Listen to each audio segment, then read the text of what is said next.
Good afternoon, everyone. I am your guest host this week, Claire Kelly. Today I am joined by Matt Downey, and you are listening to 88.3 FM WQRI, Roger Williams University Student Radio in Bristol, Rhode Island, and this is Hope Pod Live with your weekly news. Hope Pod Live is Communities of Hope Civic Media's live radio show. We cover and share news about social justice issues on campus and in Rhode Island. Last week on Hope Pod Live, we interviewed Dr. Camille Jean-Tupert about her research on Afro-Caribbean feminism, and this week we are going to switch gears just a little bit by having a live interview with RW's own journalism professor and Communities of Hope director, Bernardo Motta, about Communities of Hope and what we as an organization are doing and what we are trying to accomplish. Once again, we are joined with Dr. Bernardo Motta with Communities of Hope. He is an associate professor here, and he's also a former environmental lawyer from Brazil. He teaches community-driven empowerment solutions, social justice, and restorative approaches to reporting. He also teaches on research topics such as environmental justice, AI this semester, and community right-to-know laws and solutions journalism. Please welcome Bernardo Motta. Thank you for having me. So Bernardo, do you want to give us a little brief introduction, a little get to know you? Well, I've been here in the RW for 5 years. I came here during the pandemic, so that was a very interesting story. Starting all the way from Florida, but I was in the University of South Florida, St. Petersburg, where I was the director of the Neighborhood News Bureau covering the Black communities in South St. Petersburg. And when I got here, we started putting the program together for our students to learn more about these transformative approaches, like I said, and try to see how we can actually serve the local communities better. So I think that's pretty much it for the beginning. Perfect. My next question for you is, what is Communities of Hope? What has the organization been doing, and kind of what's the future, the hope for that? Okay, so Communities of Hope is a civic media organization. What that means is that we are here to serve our communities with information, education, and anything related to their public lives. So we're trying to find ways to get people to get better informed about how to make decisions about public affairs and things like that. We are set up to work with basically people who need us the most, people who are usually excluded from regular media coverage, and people who are less have less access to services from government and from local organizations. Okay. And I know we've had a couple of really amazing projects recently. Would you like to talk about some of those? Yeah, so this year we're starting, well, this radio show. This is our third episode. But also, we are working with the Solutions Journalism Network Student Media Challenge. And our team is working on uh, basically investigation solutions for mental health challenges in the foster care and juvenile justice system in Rhode Island. No, that's amazing. I'm glad you brought up Solutions Journalism Network. That leads me into my next question. Could you talk a little bit more about that? Yes, so Communities of Hope really started when I got a fellowship as a lead fellow at Solutions Journalism Network, and I used the money of that fellowship to start the program. So we start hiring students to work, creating spaces, listening to the community, trying to figure out what stories we should tell, how we should tell those stories in a way that's more accessible to people. That's one of the things that took us to the radio station. And especially, we are very interested in looking into how to make things better. And solutions journalism was perfect for that. So when they uh, had the call on mental health issues on campuses, so we thought that we could expand that to our local communities. And for that, we started working with a team of students who are, many of them are from criminal justice and psychology or legal studies majors, and started doing some background research on that. So it kind of can combine the two things, well, the interests of the students and the opportunity that we have with solution journalism, which was a perfect match.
Yeah, absolutely. Thank you, Bernardo. We are going to be right back with some more information on this in a second.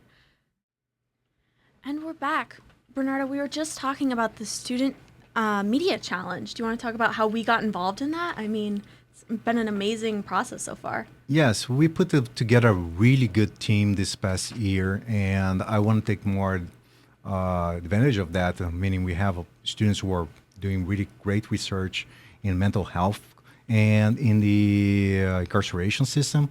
So we were already thinking of a project for that very specifically. We were already working on that last year, and when I saw the call for the this year's Student Media Challenge, I thought it was a perfect match. So we put together basically a proposal, and they liked it very much, and they invited us to participate. There are only 8 teams in the whole country participating, that and I got to be one of them. Oh, yeah. And you are correct. There is an amazing team here for that. I have been so impressed with their work so far. But I also want to ask you about your journalism 240 class. Okay, that's a little bit of a different step, but it's connected. Yeah. That class is storytelling with data and AI. So we're doing basically teaching the students how to work with data and how to work with AI, trying to understand the system behind it, make sense of the world through data, and understand how to use AI in a way that's a little more ethical and careful.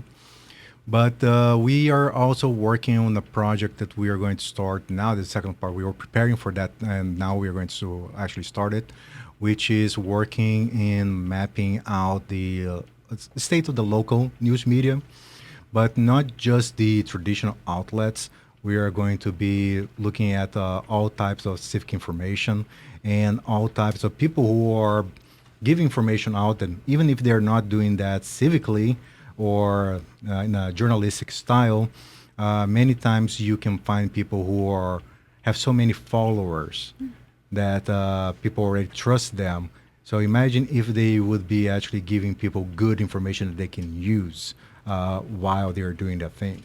So we're going to map out all of that, see the way that all these outlets and all these independent journalists, independent influencers work, and see if we can connect them in a more useful network that the people in Rhode Island would get really good information wherever they go. Yeah, that's amazing. I mean, for some of our listeners who might not be as familiar, do you want to talk about what civic media is and kind of the impact it has? So civic media, well, I think we touched that a little bit in the previous part, but it's when you talk about media that starts with the community. So we don't go to the community telling them what to think or what to listen to or how to learn things. We go to them and ask them how they do it, and we start saying, okay, how can we help? How can we develop something that's going to be beneficial to them on their own understanding, their own terms? So one of the reasons we started this radio show is that we were listening to people talking to us, and we wanted to be more accessible. So a radio show helps us do that. And we are also trying to improve our social media. But one thing that we have been doing well, but we are going to continue to expand, is our one-to-one interaction. So go outside in the community and talk to people face to face, and try to learn from them what they need from us. Yeah, absolutely. I mean, that was the biggest advantage that our podcast Surrounded has, was how much they were able to be into the community.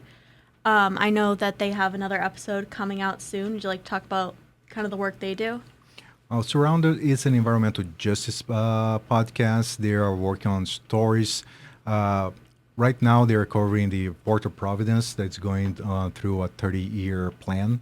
And they want to make sure that the people who are going to be affected by that plan have a voice in the conversation, have a way to understand what's going on the other side, and vice versa. So specifically that people who are in charge of making decisions are not making these decisions uninformed. They're really talking to the community, not just checking in, but really listening to what the community has to say. Yeah, absolutely. And for you, those of you who are interested in that, keep tuning in this time every week to 88.3, where you'll be able to hear more updates on Surrounded and the Port of Providence. I suppose my next questions for you are, what are your aspirations for the students you work with? Well, my aspirations are always trying to see what they want and what they need to do, and try to find that way to help them get there. Many times, the students have an idea of what they want to do, but they might not have the best idea of what they need to get there. Mm-hmm. And then that's usually how I work. I try to figure out, okay, if you want to get there, how can we come up with a plan that you're going to get to that place? So how can we put the learning systems in place, and also the opportunities, for example, like this radio show, for students who want to work with media. It's not enough that they learn from textbooks, right? If they want to learn the media, they have to do it. They have to come here, produce it. They have to understand how the system works, and start thinking about the system in a different way too. Because one of the things that we do with Civic Media is really looking at, okay, how can we better serve the community? So when you talk about media in that way, we also have to ask the same question. It's not about putting stories out there in the ether and hope that people are going to get it. No, we need to make sure that they are getting it. We need to make sure that they are receiving the information they need. And many times that will come from, not from us producing stories, but it will come from that first interaction when we are talking to people in the community about what they need. And we are also asking, how do you want that delivered to you? Social media can go really far nowadays, but there are a lot of people who don't have access or the proper amount of time to be on social media, or sometimes it's just a technology issue. Sometimes it's just a preference. So some people prefer to listen to us talking instead of just trying to read what we are doing online, because they might be doing other things. Some people work driving, so they can't really read things while they're driving. At least they shouldn't. If you're doing that, please don't. And that's what we do. We try to find what's the best way for us to serve people. So what they really need from us. And that's how we start building what the program is. Yeah, that was very well said. And that actually leads me into my next question, which was submitted on our social media, Communities of Hope RI. Feel free to check it out on Instagram. But the question was, what is the best piece of advice you have ever been given for success in journalism? That's a funny one, because everybody has a piece of advice that fits their own idea of success. And my advice would be, listen to all of those and start figuring out what's yours. Meaning, journalism is a broad thing. It's a service to people. We work with information, we work with education, we work with a bunch of different things. So what's your measure of success in the first place? For me, it's what we were talking about civic media. It's how we serve people. For other people, it might be how to be famous, or how to be really good at delivering information or something like that. For me, it's really about engagement with the community. If the community gets information, then I'm doing my job. If the community doesn't get information, then I'm failing. So my best, yesterday we were in one of the solution journalism meetings for the cohort for the project we are working on. And Alan Arthur was talking literally about that, meaning how do we really know that what we are telling them is useful? How do we connect with them wherever they are? For example, we are working with incarcerated youth and youth in the foster care system. So how do we get information to them? So we're doing all this research, but if we're just stop there, they're not getting anything from us. That's not useful to them. So in my opinion, we are failing. So for us to be successful, they need to get that information because they're the ones who need to know it the most, right? So I think that's how I measure it. And I think that for a while, journalism took a step away from it. It became too commercial, too much about audiences and money. And I think we're seeing a renaissance now. So many groups talking about community-centered journalism, solution journalism, constructive journalism, solidarity journalism. There are a bunch of names for now for all of that, but it's all good service journalism. That's, I think, what, if we have that right, everything else falls into place. Yeah. Oh, yeah. I've definitely seen kind of a pop-up of other local nonprofit newsrooms just like ours across even just Rhode Island. I mean, I could name at least 4 or 5. Yeah. Once again, I am Claire Kelly interviewing Bernardo Motta, RW's own. This is 88.3 FM WQRI with Roger Williams University Student Radio Station in Bristol, Rhode Island. This is Hope Pod Live. I suppose my next question for you also comes from social media, but kind of ties into what you were just talking about the work that you specifically are doing with the News Collaborative. Okay, that's exactly what we're doing Yeah. now. We are right now 6 core members at the Rhode Island News Collaborative.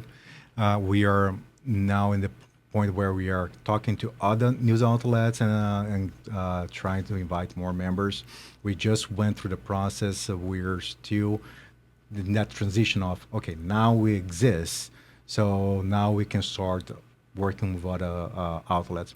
But the idea is that we should be giving information, the right type of information to the people who need it the most.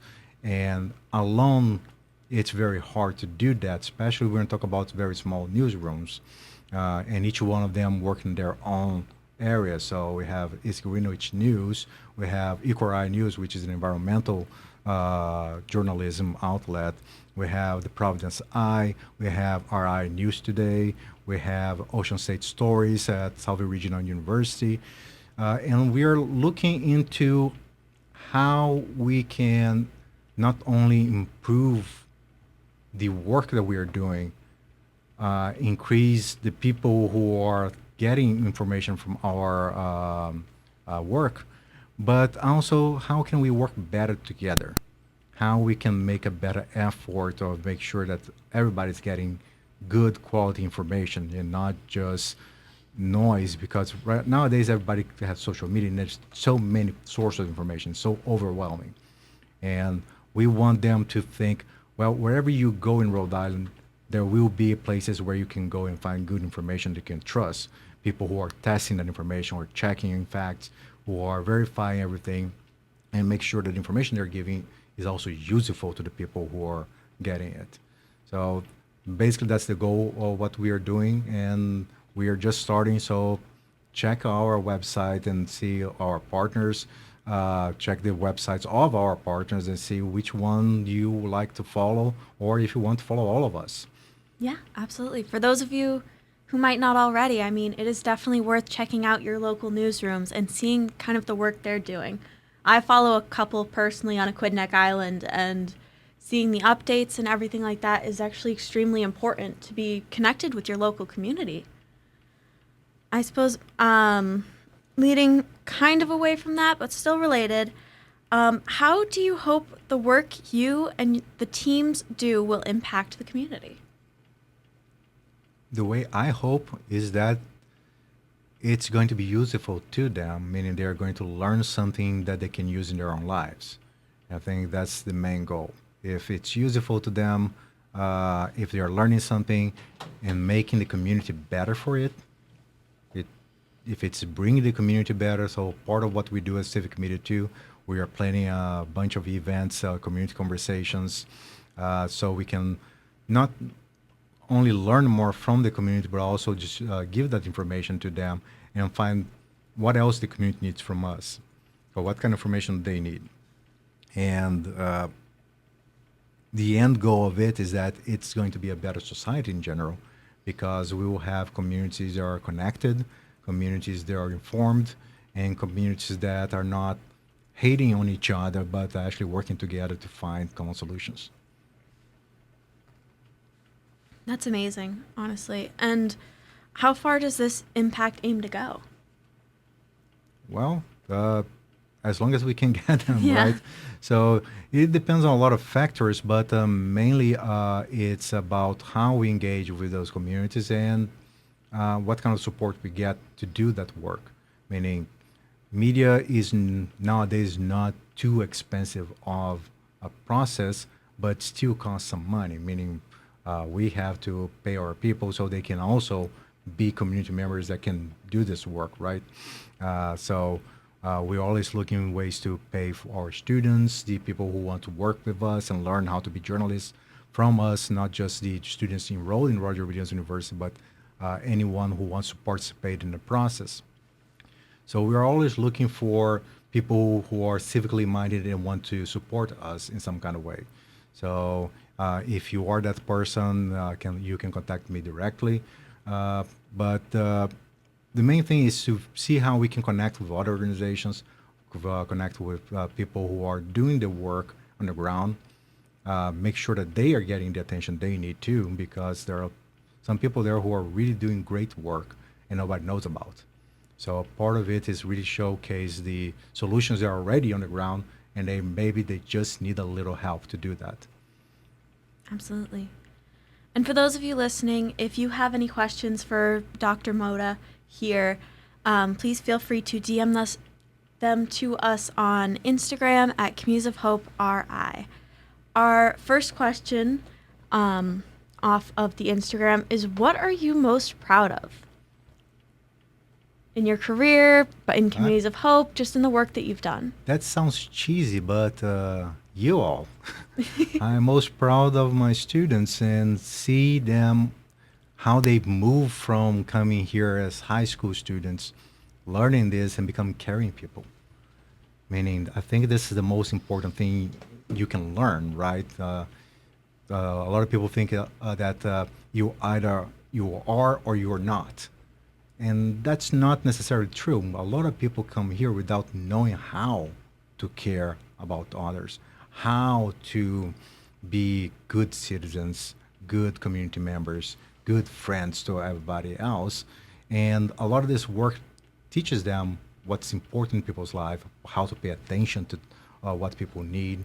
I had this conversation just a couple of days ago with one of our students, and teaching how you become a better journalist by become a better person, and you become a better person by become a better journalist, because you learn how to pay attention to people, you'll learn how to listen, you'll learn how to observe them, and how to ask questions that matter. So seeing you here sitting in this chair already makes me very proud. Oh, thank you. But yeah, it's definitely, I see that in all of the people we work with, honestly, is everyone, the better journalist you are, the better person you become, the better team member you are. I mean, there's so much growth going on every single year within our team, including from Michaela, who said, OMG, Bernardo loves us, guys. She put that in the chat. And I think the feeling's mutual, is we love you as a boss and as a person and as an educator and all the things that you do. Thank you. Just clarify for the people out there, Michaela is our team leader on the Juvenile Justice Solution Journalism Project. Yeah. Oh, yeah. I hope we get to have her in the booth soon so she can talk about the work she does. Her and Naja to come in and really talk about Well, I suppose you would know more about what they're doing. Do you want to fill them in a little bit? Yeah, so Michaela McDonald is one of those criminal justice slash psychology majors who came to us last year and started really doing great work and start planning this whole thing that we are now implementing. And Naja Young is another great student who is now an education major. She changed majors. Now she's in education, but she also came with the idea of we need to pay attention to the foster care system, meaning you have all these kids who are there. These are places, both the incarceration and the foster care system, juvenile justice and foster care, places where trauma happens by default, meaning you're separating children from their parents. You're moving them away from their communities. You're putting them with people who they don't know usually, and they're being cared by people who are, in a way, paid to do that, but they are not the people they trust. So all of this is very traumatic, right? And you put them in environments where trauma is also repetitive because once that's what being incarcerated is trauma. And when you're doing foster care, it's kind of a mixed bag. You can go to a really good house, but you can go to a not so good house. But at the same time, the problem is that you are extracted from everything you know and put in a new environment. So there's a lot of trauma happening in that. So we want to look at, okay, who's paying attention to the mental health of these children? And not only when they're children, but as they grow up to be young adults. And many times what happens is just they're just put back in society without the support, without real support. So we have to think, how is that helping anyone? And how can we make it better? Are there lessons we can learn from other people who've done this, other states, other countries? Can we add something to this mix that will be a healthier way to do these things in Rhode Island? Yeah, absolutely. And in the second half of our show, we will be exploring how kind of the system in Rhode Island versus the system in Connecticut and the differences there and how the waivers kind of affect that process. Absolutely. Oh, sorry, folks. We had a guest outside the booth. Shout out to Sadie Bernard with Campus Entertainment Network. They have their big Halloween coming up where they're going to do a haunted hospital maze. Doesn't that sound so exciting? And there's going to be a tarot reader here on that Monday. So feel free to check out Campus Entertainment Network. I believe their handle is RWCEN to find out more information about that, because I don't know about you guys, but I'm stoked to be there. So another one came in off our Instagram is why the move from podcast to a radio show? Two things. One, accessibility. Mm-hmm. Not everyone have access to podcasts, and by adding a radio show, you increase that accessibility without reducing the podcast, meaning we still post this online, we still post it as a podcast. So the idea is that nobody's losing anything, missing out on anything, but we're adding accessibility because radio is very simple, it's very easy, and it's cheaper most often. And especially as we talk about people who may not have access to certain technologies. When you talk about, for example, what technology people can access and when can they access in certain places when they're working or when they are where they live in situations. So we talk about incarceration sometimes. So it just makes everything easier for everyone. It's also one of the reasons is to provide more training for our students in live production. So they're better prepared for the market out there. Meaning in podcasts, you can make a lot of mistakes and edit everything out. On a radio show that's live, we are here trying to figure out things as they go, and we need to be more agile for that. Yeah, absolutely. Okay, another question just came in. Any future topics you're considering? Any kind of new projects maybe or independent work that some students are doing? So we have many topics, meaning we've been working with refugees and immigration for a while now. We keep Oh, coming yeah. back to that topic because it's so important, especially in Rhode Island, which is a big immigration state. Absolutely. Most people here, like me, are coming from Portuguese-speaking countries, Italians, Dominicans. There are a huge population of Dominicans here. I think Spanish not only is the second language, most big spoken language in Rhode Island, but the population is growing so much that in some areas in Rhode Island is a largest population. So that's one of them. But we are always looking for what people need from us. So I think the technique here is that we never try to guess.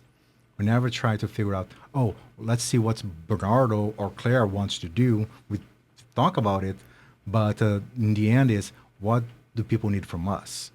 And once we find that, then we see, okay, in which area of those things that we found can we be most effective? We have limitations. There are sometimes, well, there are other outlets that are going to do a better job covering those areas. So we need to choose the ones that we can do a really good job and then work on that. Yeah, absolutely. But I mean, that's how podcasts like Surrounded or specifically Queer on Campus got started. Was there was a need that we noticed, and we were passionate enough to put together a team, put together a podcast, and really get this information out there. Another question, any stories you'd like to follow up on? Anything we've done in the past couple of years you'd want to do an update on? All of them? Yeah. And that's one thing about our process. So we don't usually let things go. Oh, goodness, no. We keep coming back to them as we were talking about. We started, well, I think one of the first stories we produced was about immigration, and we're still, now we have a whole team working on just that. We had a project, a documentary project that became an audio documentary project about urban renewal and how that affected especially immigrant and poor communities in Providence. And we're still talking about it. We're still touching on it in different ways. When we talk about housing, for example, one of the biggest problems that we have in housing is because of the past, meaning that's how Rhode Island developed itself. And now we have to even change the laws, which happened recently. We're still looking to see the facts of that, see if it's actually going to help anyone. But there are so many topics that affect people's life over time. Doesn't matter when you touch them. And I think many journalism outlets, they focus so much on the newest thing, the newest thing, the newest thing.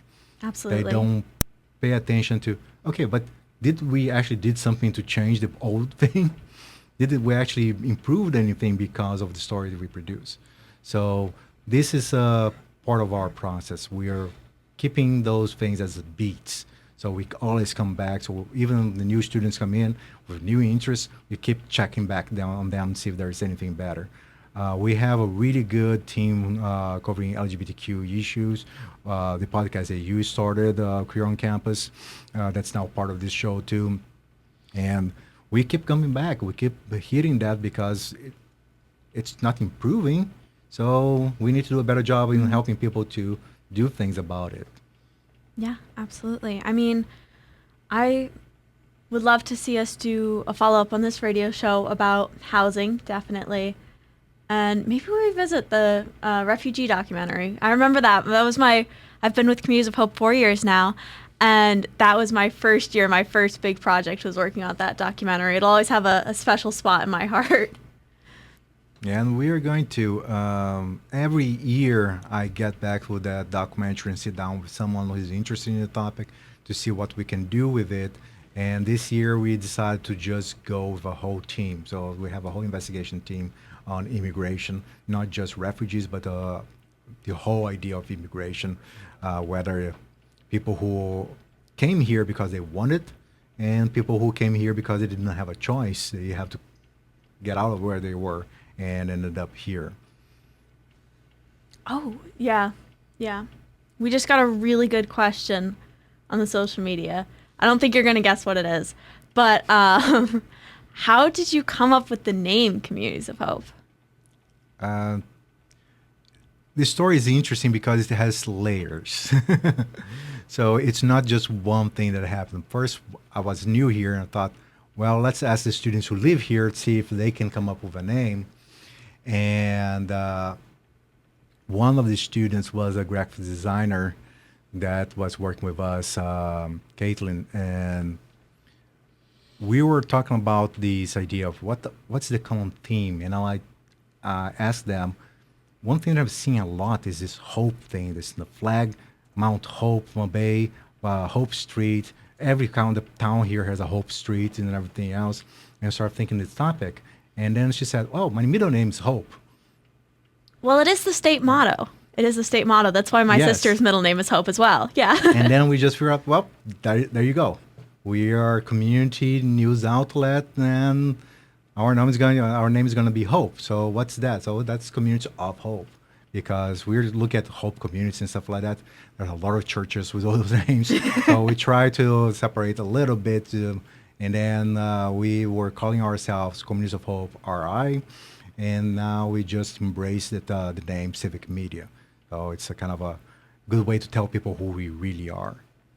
Yes. Yes. Well, like I was talking about with Professor Bernardo Motta, who was joining me here earlier, we were talking about what exactly civic media is, and it's really true to what we do. I mean, it is the right word, and I feel like with the amount we do, especially addressing the community's needs with Surrounded and with our Queer on Campus podcast and the Solutions Journalism Network, I mean, it really is and community driven. Okay, it's community driven news. So please feel free to turn into this station every Friday, 12 to 2, where we'll be discussing that kind of community driven news here on 88.3 FM WQRI at Roger Williams University's student radio station. Bernardo, do you have any kind of last things you really want to share, or anything you're especially excited to talk about? Well, one of the things that we're really excited about is listening from you, listeners, and the people you know. Meaning, look at this work that we are doing and see, have you experienced anything that you think would be important for us to cover? Have you been part of the process of one of the stories that we are doing now, or something that we can tackle in the future? You can get in touch with us through our social media and just let us know, okay, what do you need from us that we can work with you? Or even if we can't be the ones doing that, we will be very happy to connect you with the people who can. I think that's the main thing. Our work is to try to connect you with the things that you need. Absolutely. And it's I have a kind of funny next question that was submitted on the social media by someone who funny enough does work here, asking if we do have any open positions, or if any students want to get involved, how can they do that?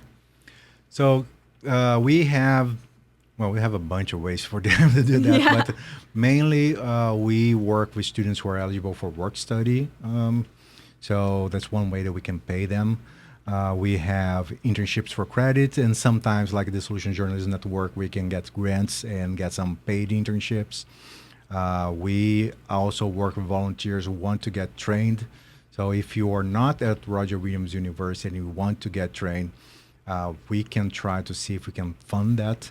It's a little bit complicated nowadays because of everything that's going on in the federal government in the matter of funding. Of course. But we will work with you and we will find out. So you can start working with us at any time. Just let me know that you're interested in what you want to do, and we are going to, and we get from there. So we have students we start as researchers, and now they are producers, or some of them. We have a student who kind of just joined us this semester, and she was so good in what she was doing that we already put her in charge of investigations. Yeah. So her name is Rachel, because you're thinking who that person is. But that's how we do things. We get you from where you are and see what's the next step you want to take and how we can help you get there. Yeah, absolutely. And if you are interested in volunteering or getting involved, I would reach out on our social media. Is probably our fastest response rate of Communities of Hope RI. It's on Instagram. We're also on TikTok. So you can reach out to us there. I know we haven't posted there in a while, but we are active. Well, don't worry about that. Um, And if you are at the university, you can just email too. So just send me an email. You can find me online. That's easy, and we will talk. just Google Bernardo Motta. It's one of the first ones that come up. If you need to put Art of You with it, I would recommend that. But we're coming towards the end of our first half of the radio show. Are you anything particularly excited for the second half? For the second half, you tell me. I think there is a bunch of things that we are doing that's really exciting. Probably Alana Limini is going to be here and going to be talking about some of the other work that we are doing, the immigration stories. That one is getting better and better. We will have a report from Josh Guhigan Yes. On the juvenile justice system. The same team that is producing the solution journalism work. And I think there's a lot of news that we are going to be putting out there too. We have different teams creating different news from different topics. Again, that's another thing that we can increase whenever you people out there are interested, just let us know. Yeah, absolutely. So, just a little spoiler. In the second half of the show today for the Solutions Journalism Network, we're going to be talking about the waiver systems in Rhode Island and Connecticut prisons, how they are different, because the waiver process is crucial to understanding youth mental health, and the juvenile justice system due to how many juvenile respondents find themselves transferred into adult prisons before turning 18. We are also going to be talking about Capsize Tribune recently put out a piece about how the school is going to start, Roger Williams is going to start counting event points. It's going to be a whole thing on Hawkling, so stay tuned for that. And we are also going to kind of follow up on the upcoming fashion show. That's going to be so exciting. A bunch of our affinity groups are getting together to put on a fashion show that they put on every year. It's phenomenal. It's a crowd pleaser. So for those of you who are interested in learning a little bit more about that, definitely stay tuned. Good morning, and thank you for joining us. We are Alexa and Michaela, and here's some of today's top local stories. From historic happenings in Bristol to Gordon Ramsay coming to Narragansett, and even a haunted house hitting the auction on Halloween, let's dive into what's making news across Rhode Island. Just this week, a great white shark was spotted off the coast of Block Island. Researchers believe the shark is following seasonal migration patterns and poses no immediate threat. Officials are advising boaters and swimmers to stay out of the water and report any additional sightings. Gordon Ramsay featured Narragansett restaurant Crazy Burger on his show Secret Service just over a month ago. After heated arguments on the show, Crazy Burger ended with a new menu and a new look. They enjoyed a busy summer, but after the episode premiered, they didn't see as much business as they'd hoped. The famous haunted house that inspired the Conjuring movie is going up for auction this Halloween. The 18th century farmhouse was bought in 2022 by a Boston developer named Jacqueline Nunez for $1.5 million. She turned it into a ghost hunting tourist spot, but the property is now being sold in a foreclosure auction. The spooky house was drawing attention from paranormal fans, ghost hunters, and even celebrities. Saturday, October 18th, a walking tour of the North Burial Ground will take place in Bristol at 10 a.m., as well as an evening walking tour at 5 p.m. of the Juniper Hill Cemetery that meets at 24 Sherry Ave in Bristol. Tickets are $10 each. This week, a guided tour was held here in Bristol, Rhode Island, exploring key events and landmarks from the town's past. The tour began at the Bristol Historical and Preservation Society, located at 48 Court Street, and offered participants a chance to learn more about our area's rich heritage. A Halloween walkabout and trunk-or-treat event will be held in downtown Bristol on October 27th. Shops and businesses in the downtown area will be giving out treats as well as trunk-or-treat participants at the Bristol Police Department. Wear your best costume and bring your biggest pillowcase. That's a wrap on your local headlines for this week. Thank you for listening. We're Alexa and Michaela, and we'll see you next time with more news from around Rhode Island. Hello, everyone. I'm Claire Kelly. And I am Alana Lamine. You are listening to 88.3 WQRI Roger Williams University Student Radio in Bristol, Rhode Island. This is Hope Pub Live with your weekly news. You know, I think our first segment's that Solutions Journalism story about the waivers from Connecticut to Rhode Island. Have you heard about that one yet? Not yet. Oh, so the waivers differ between Connecticut and Rhode Island. Apparently, they are a big part of how juvenile justice and mental health are handled, specifically juveniles being placed into adult incarcerations before their 18th birthday. Would you like to maybe read a little bit more about that, and we can head our way into our wonderful podcast put together today by our Solutions Journalism Network team?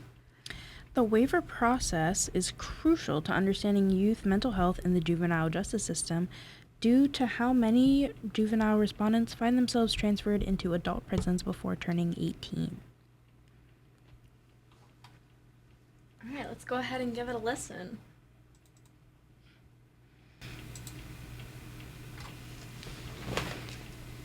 The problem with the system is that once you get waived out of the juvenile system, there is no longer a record that you were ever a waiver. So you come into the adult system as an adult, even if you're 16, 17 years old. Explained the Rhode Island Freedom Collective's co-founder Stephen Parkhurst. Parkhurst, along with fellow co-founder Kyle Campbell, shared his experiences within the juvenile justice system and the process of waiving juvenile status to move into the adult justice system. A waiver in the juvenile justice system is a legal process where family court, which is the court that deals with all juvenile cases, transfers a case to the adult court. This means that youth are tried as an adult, and if they are convicted, they are sentenced to an adult prison. Waivering usually happens when an offense is serious enough to be punished by life in prison. In Rhode Island, the juvenile respondent can be at least 16 years old to be considered for waiving due to a felony charge, but they can be waived at any age if they are charged with a crime that would be considered life imprisonment as an adult. Some examples of capital felonies include first-degree murder, rape, and arson. The waiver hearing is granted upon motion by the Attorney General. After the individual goes through the normal due process to determine if they are guilty and the severity of a crime, the court constructs a hearing to consider two different parameters for waiving a juvenile respondent. First, using the information from the normal due process, the court has to determine if there is probable cause to believe the juvenile committed the crime. Then, the court has to determine if the juvenile's prior criminal record, treatment history, or serious nature of the crime justifies the waiver for the protection of the public. If these two questions are determined by an overwhelming weight of evidence, the case is then moved up to the adult court system where, most likely, following similar due process in the family court, the juvenile is sent to adult prison. Parkhurst explains that once a juvenile is waived to adult court, the justice system treats them as an adult for the purposes of that case. In practice, this often means that any following offenses, even those committed while the individual is still under 18, may also be processed in the adult system. This is more of a once an adult, always an adult approach to jurisdiction. Within the adult justice system, there are not any rigorous systemic enforcements of mental health care like in the juvenile system. When a minor goes through the juvenile justice system, the Department of Children, Youth, and Families, aka DCYF, has umbrella control of the juvenile facility. DCYF effectively gains custody over juvenile respondents and requires children to go through the training school and get mental health care. While Parkhurst acknowledges shortcomings with mental health treatment within the juvenile facilities, he notes that in the adult system, individuals are not required to seek or participate in mental health treatment. This is a major difference between the two facilities, which is significant to the rehabilitation of juveniles. He continues. Once you get to the adult system, the onus is on you. If you don't pursue that, you can lay in your bed all day long, and they're not going to bother you.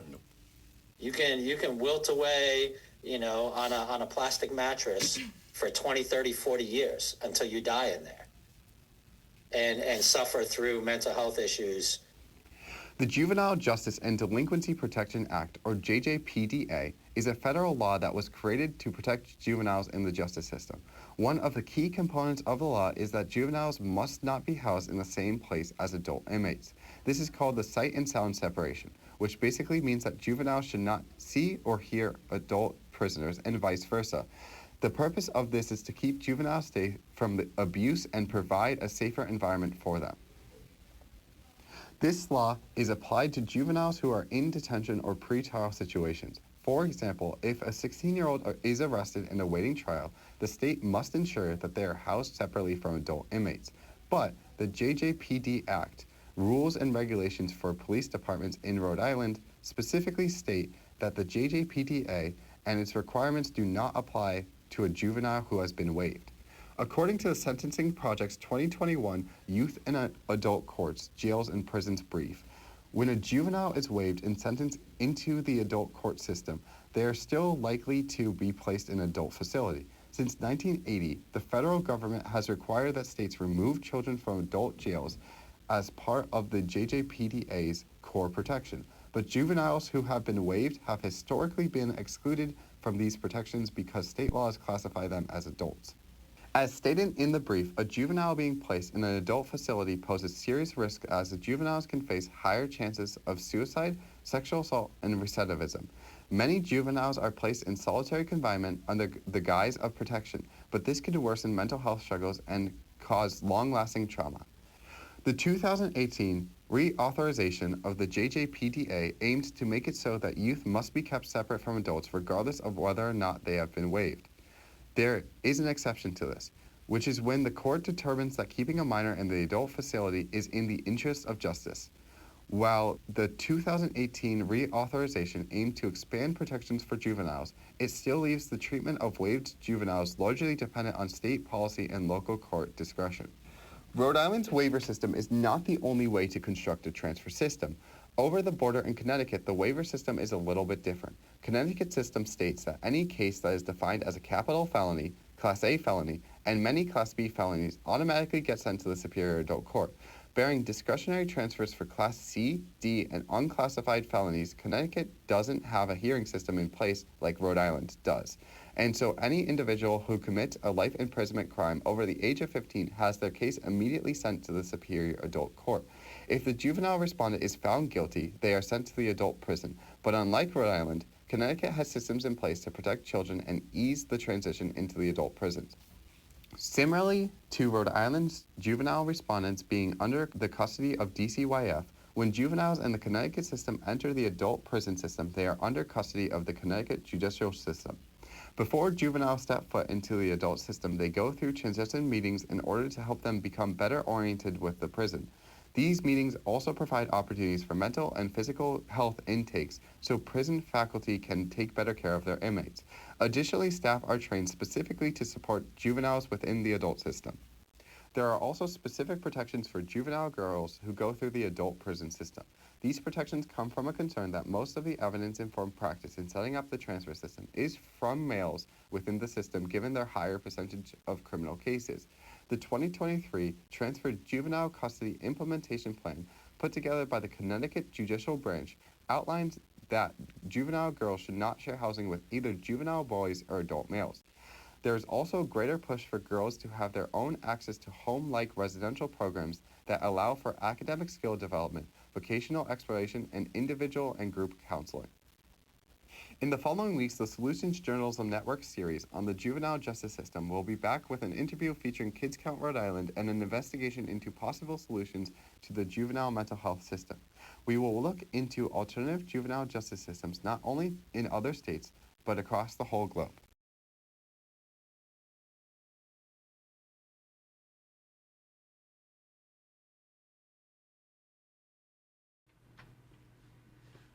Well, that was our juvenile justice team talking about the differences in Rhode Island and Connecticut prisons and the waiver process that is crucial for youth mental health in the juvenile justice system. This is 88.3 WQRI, Roger Williams University. I'm Claire Kelly with my co-host, Alana Lamine. And that podcast specifically was talking about how the Connecticut system differs from how the Rhode Island juvenile justice system handles juveniles within their care. The Connecticut system eases those sentenced to longer incarcerations or lifetime incarcerations by easing them into the adult transition, as opposed to Rhode Island's current practices. And Connecticut also has specific setups to protect girls within that system. Did you know of that? I did not know about that. That's really interesting. I know. As we're really working through this Solutions Journalism Network Student Media Challenge, we are learning more and more about the mental health care for fostered youth and the juvenile justice system, which is such an important topic right now. Yeah, definitely. It's something that a lot of people may not be aware of, and I think it's definitely good that more people are knowing about it and that it's getting more attention than usual.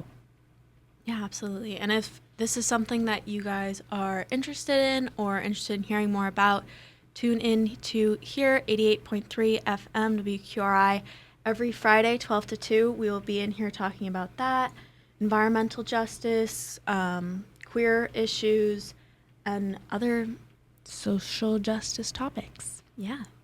But while we're on this, I mean, we can talk a little bit about maybe the Refugee Dream Center in Providence. I know earlier in this show we talked about our immigration and refugee documentary that we put together a couple years ago. I remember working with them. They are such a phenomenal resource for helping refugees and immigrants find new jobs and opportunities.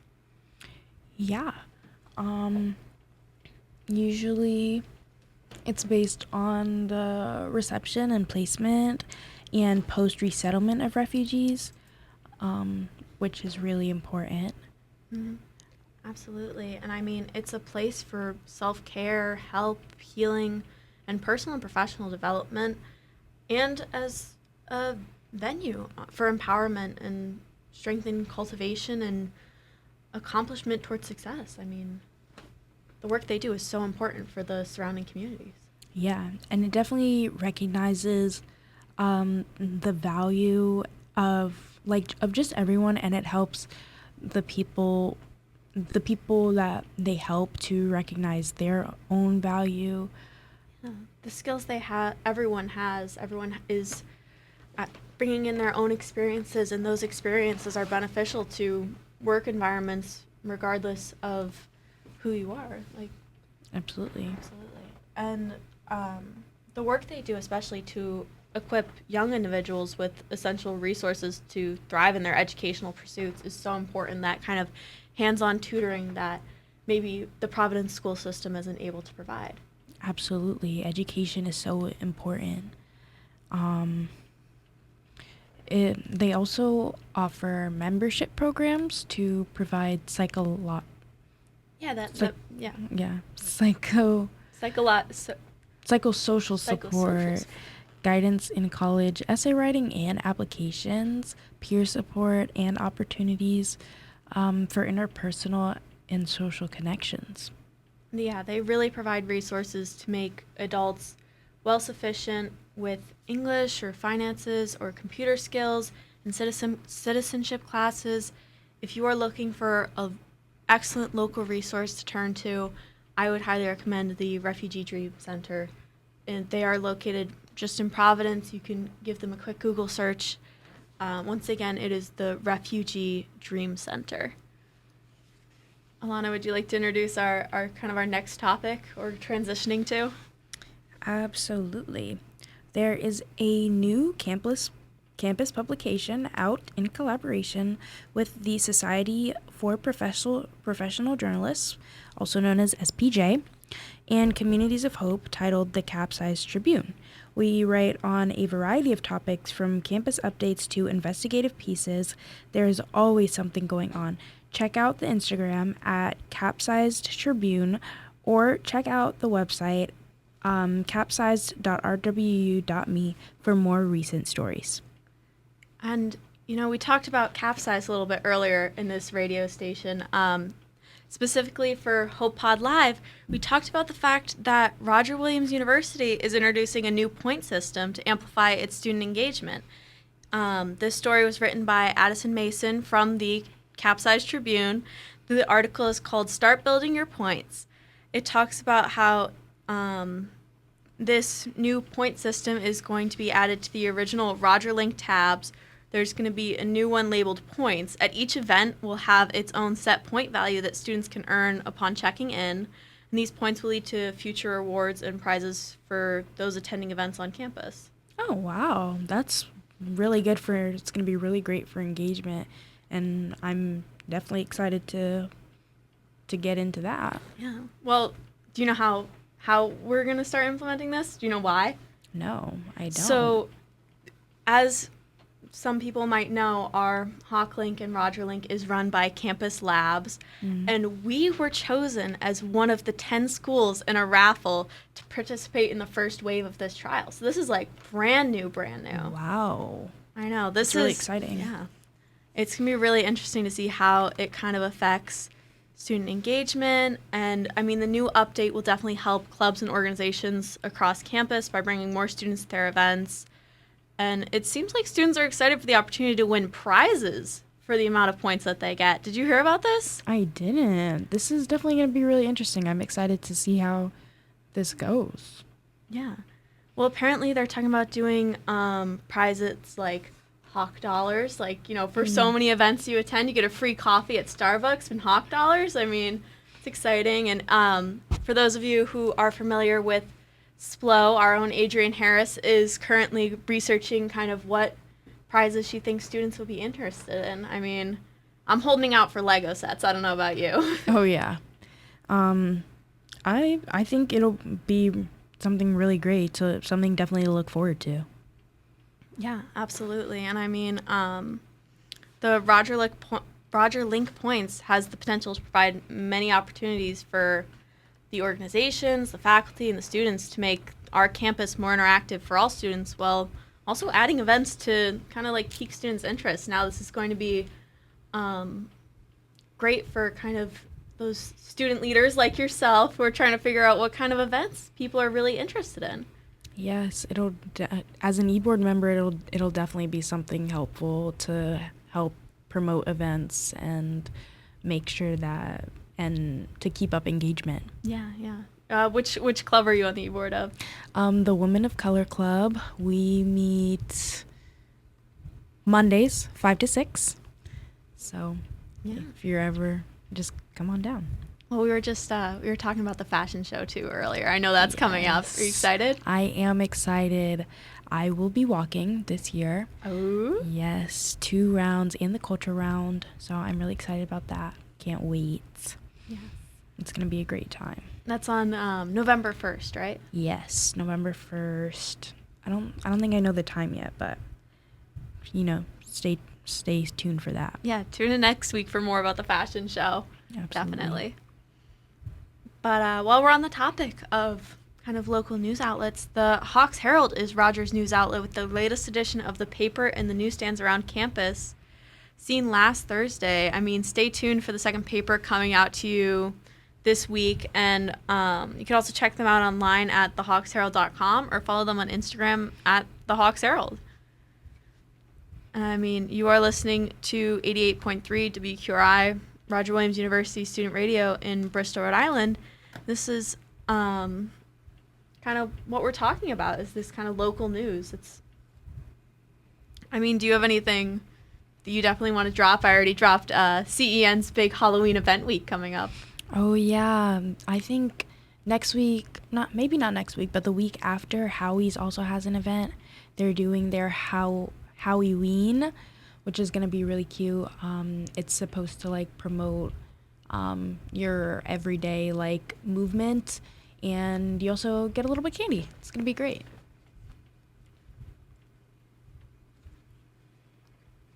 Yeah, that candy, absolutely part of Halloween, definitely part of my favorite. I would say I'm a Kit Kats person. How about you? Reese's for sure. Reese's is good. Do you like the kid size, or are they just kind of? I like the pieces. I like the pieces. Okay. I love the Nerds gummy clusters. If I was gonna do a pieces type of thing. Oh, that's good. Also, just since we were talking about woke, we are having a breast cancer awareness fundraising event. It'll be on the 20th at 7:30. The dress code is dressy casual with a bit of pink, so come out if you're looking to learn a bit more about breast cancer and also just have a fun time at a cute event. Yeah, absolutely. We are getting towards kind of the halfway point in our show, so we're going to take a break really quickly and play kind of just some updates on local news and events.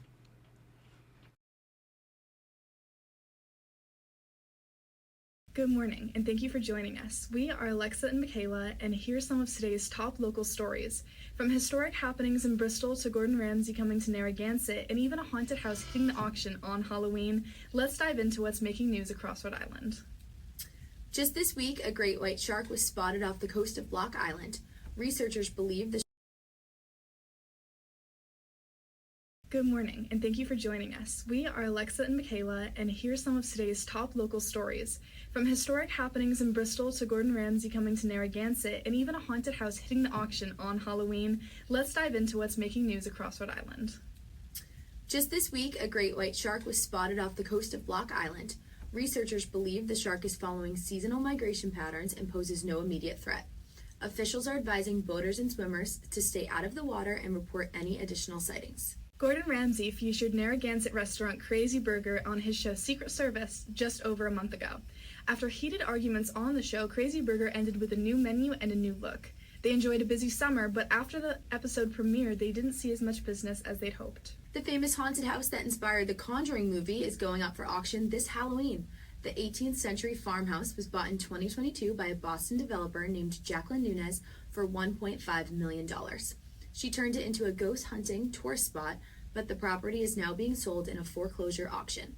The spooky house was drawing attention from paranormal fans, ghost hunters, and even celebrities. Saturday, October 18th, a walking tour of the North Burial Ground will take place in Bristol at 10 a.m., as well as an evening walking tour at 5 p.m. of the Juniper Hill Cemetery that meets at 24 Sherry Ave in Bristol. Tickets are $10 each. This week, a guided tour was held here in Bristol, Rhode Island, exploring key events and landmarks from the town's past. The tour began at the Bristol Historical and Preservation Society, located at 48 Court Street, and offered participants a chance to learn more about our area's rich heritage. A Halloween walkabout and trunk-or-treat event will be held in downtown Bristol on October 27th. Shops and businesses in the downtown area will be giving out treats as well as trunk-or-treat participants at the Bristol Police Department. Wear your best costume and bring your biggest pillowcase. That's a wrap on your local headlines for this week. Thank you for listening. We're Alexa and Michaela, and we'll see you next time with more news from around Rhode Island.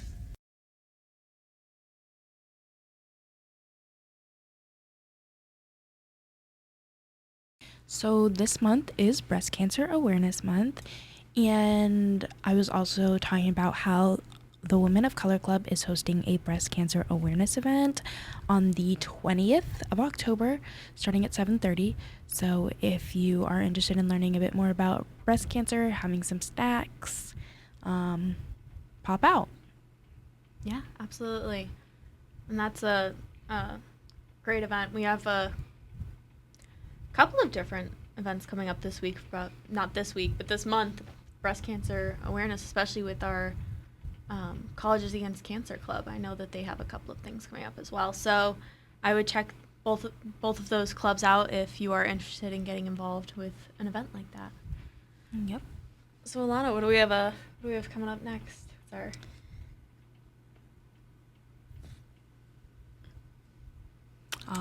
We were also talking about how at some point this week it was Lesbian Visibility Day. It was Wednesday was Lesbian Visibility Day. So shout out to all of our LGBTQ folks out there. I mean, yeah. And then also this month is Breast Cancer Awareness Month, but it's also Disability Awareness Month. So for those of you who are RDBU students, I would definitely check out what SAS is up to and what the Neurodiverse Network is doing. If I pronounce it wrong, they know who I am, so I gotta make sure I get that one right. But they have a couple of events coming up too. Also, today is World Mental Health Day, so make sure to take care of you. Take a walk, take a deep breath, all good things like that. Yeah, absolutely. Now we're gonna transition a little bit over to local news. Did you hear about the Rhode Island Attorney General coming to campus? I did not. So the Rhode Island Attorney General came to a Campus Democrats and mock trial panel to kind of just share his views. Wow. I have a quote here from him. he says, "I'm not inspired by the state of our politics here in Rhode Island," said Rhode Island Attorney General Peter Neronen said at the panel on Wednesday, October 1st. Students who served on the panel got to ask the Attorney General, including Henry Servo and our own Callie Blackerby from College Democrats, as well as Ray Elisonda and Riley Costa from Mock Trial. And it seems that our Attorney General was very passionate about the state of the Democratic Party here in Rhode Island, along with at the national level. And I quote from our Attorney General, "I think Rhode Island lacks a party with vision, a cohesion that is principled at its core and thinks more about what we can deliver for Rhode Island as opposed to political self-interest and compromise." This was really interesting to have the Attorney General kind of here to really share his thoughts with our two kind of more active clubs who really know what he's doing. I mean, I wish Callie was here to speak on about this. No, yeah. Yeah, so next week when she comes back, I'm sure she will be able to kind of fill us in a little bit more. But I would tune in next week, Friday, 12 to 2, to kind of hear more about what he was here to do. Also in local news this week, I mean, RWU opened that new hands-on lab in Providence. Wow. Yeah. It's going to be a corporate communications center. It's going to be focused on taking kind of like nonprofit clients based on donations, so that, I mean, even in this changing economy, they're going to be able to kind of support that professional values. That's going to be really great. Yeah. Yeah. And then there was that town council meeting in nearby Middletown, which has been under scrutiny for several months, as efforts have been made to redevelop a memorial plot of land known locally as Potsy Field, as well as some of the surrounding area. In just the last few months, Middletown residents have proactively expressed resistance to the plan as an official vote on the agenda approaches. A second special meeting is scheduled and expected to convene at Middletown High School starting at 6 p.m. in the upcoming week. So I would check out the Middletown town website for more details on that. If this is something that interests you, if you are feeling very passionate about this, I would encourage you to check it out there for more information. Absolutely. And then, that Taste of Heritage is coming up by MSU. Oh, yes. MSU has been having events actually for a couple weeks now for Hispanic Heritage Month. So that has been super, super great, super fun events. Usually have food, so, Yeah, absolutely. I I mean, the desserts at that event are always like unmatched. They always do phenomenal work. MSU is our multicultural student union here on campus. They work together to create a safe space for people of any culture here on campus, just to have somewhere to go and be and exist. And they do events pretty often, so they're definitely doing some great work. Oh, yeah. And then, I mean, on top of that, you want to talk about some great events coming up. RW Family and Homecoming Weekend is coming up really fast. Yes. Last year, I mean, I don't know if you remember this, but they had all the food trucks out there. They were handing out cake pops and macaroons, and I think there was a bounce house or something. I mean, yeah, it was a whole thing. I think that's when next weekend after this one, it's going to be a super fun time. I cannot wait. Me neither. Do you have anyone special coming up? No, my parents couldn't make it this time, so it will just be me enjoying the food and eating my feelings. Hey, there is no shame in that, okay? I mean, I think that's kind of my plan, is to go and maybe take some pictures and kind of just enjoy a really nice weekend on campus. I mean, I think they do like pumpkin carving too, and there'll be events all that weekend, just they're for everyone. So even if you don't have someone coming up and visiting, like Alana and I don't, we are still more than welcome to come in and enjoy those kind of celebrations. I mean, this is really more of a celebration of the fact that we're this far into the school year, that we're starting fall. It's going to be amazing. Absolutely. And I mean, did you hear about the men's soccer team?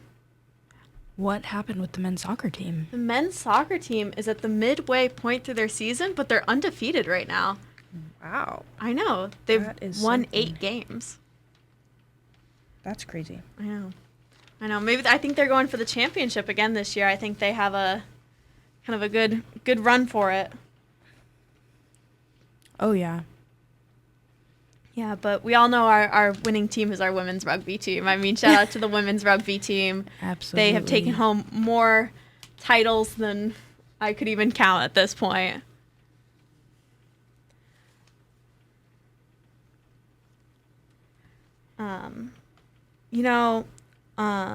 Our Roger Williams field hockey team defeated the Johnson and Wales Wildcats 4-1 on Saturday.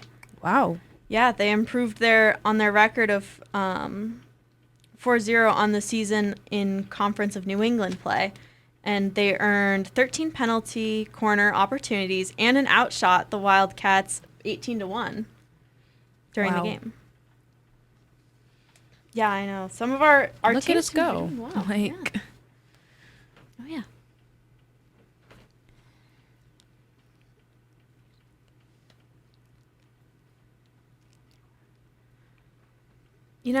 We're kind of getting into flu and cold season. I know that is a big thing. Everyone needs to be making sure that they are healthy. So make sure you're getting your fruits and vegetables in, you're hydrated, you're getting all your vitamins. Just make sure you're taking the proper hygiene and sanitation procedures. It is such an important season. We're going to talk a little bit about what we're going to do next week in a second, but first I just want to do kind of a follow-up on that kinship piece Queer on Campus did. yes, last week they talked about their new, I want to say program? It's a collaborative. Collaborative. Actually. Kinship collaborative. Kinship collaborative, where they are focused on working with faculty and staff as well as students to create a safe space for people of the LGBT community on campus. Yeah, absolutely. I mean, this kind of new initiative brought to you from the Queer and Trans Resource and Advocacy Center, or the QTREC, here at RWU. And its new director, Henley Ballou, is kind of still in its infancy stage. I mean, they've officially drafted their mission statement and kind of they started thinking about the projects they want to work with and who they want to work with. But right now they seem to have a very solid group of people who are really excited about this initiative. That's awesome. I haven't looked into it too much, but it definitely sounds like it's going to be a great thing to have. And just something really great, because I haven't heard of too much with students working with faculty and staff together. So I'm really excited to see how this goes. Yeah, I would really love to give a shout out to admissions. Apparently a lot of them are involved with it as well. I mean, this is a very busy time for them. They were traveling, but one was able to attend via Zoom to our meeting on Thursday. And Dr.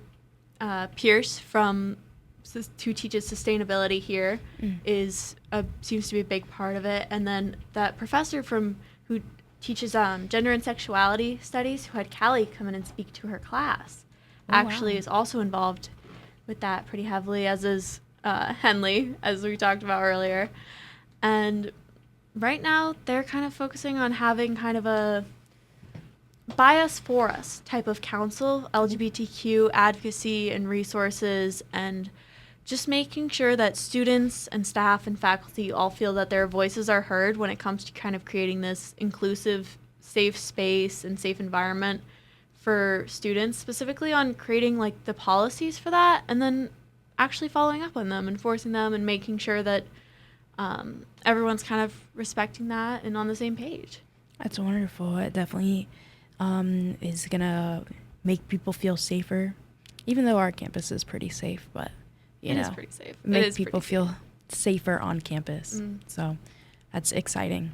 I think the work that the kinship is doing and the work that the DEI Council is doing, I'm hoping will come together and really great way to kind of just keep improving campus. Absolutely. It's gonna be awesome. Yeah. Well, speaking of campus improvements, this is our little preview for next week's show. We're going to have Deborah Kapman on. Kapman, yes. Knapman. Oh, that's okay. Anyway, so Debbie's going to come on. She is kind of a big person around here. She helps out with specifically food insecurity and food insecurity among students. She's going to be coming in and speaking on that, about how you can really kind of find resources and what kind of resources the school offers. And I mean, definitely tune in next week, 12 to 2. She will be here in the second half of our radio segment to just talk about the work that she does. It's going to be really great. I'm excited to speak to her. Or I think Callie might. But it's going to be, I know she's definitely going to have some great information for next week. Yeah. So Tune in. Yeah, tune in. And then for anyone who's maybe not familiar with the East Bay Food Pantry or just wants to learn a little bit more about that, I would also recommend tuning in. We're going to be talking about the work that they do, the work that they do at the school, the work that they do surrounding the local community. I mean, it's very important. Absolutely. Yeah. And then, I mean, what else do we have coming up next week? We are going to be talking about our Attorney General Nerona. And yeah, he's working with a couple of other states, right? He's kind of doing some coalition building for his new project. I mean, do you have any more details on that? I do not. I think We'll tune in next week to find out what We will work find he's out up to. I together. mean, Absolutely. we've talked a lot about him today, so it'll definitely be good to get some more information about him next week, next show. I mean, it feels like a day between our shows. I know that, I hope that you guys really enjoyed listening as we're coming to the end of our segment here. Alana, would you like to kind of help us wrap this up? Absolutely. If you are interested in learning more about anything that we have talked about today, or any of the stories that we've produced in the past, take a look at our social media at Communities of Hope and at HopePodLive_COH. Our website, communitydrivennews.org, will hold our past shows. And now, a shout out to the people who make this possible every week.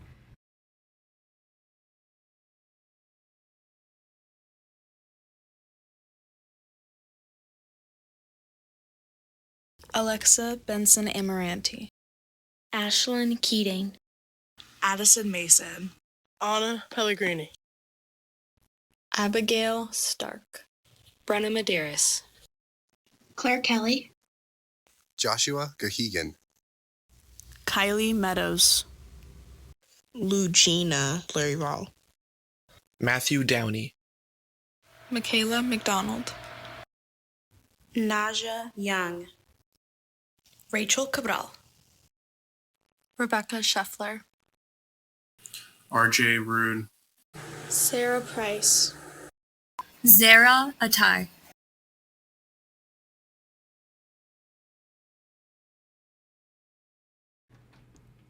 Thank you to all of our special student workers. We are now going to leave it off with WQRI 88.3 FM. Please feel free to tune into the next show coming up. Coming up at 3? I think so, with Matt Madden. Matt Madden.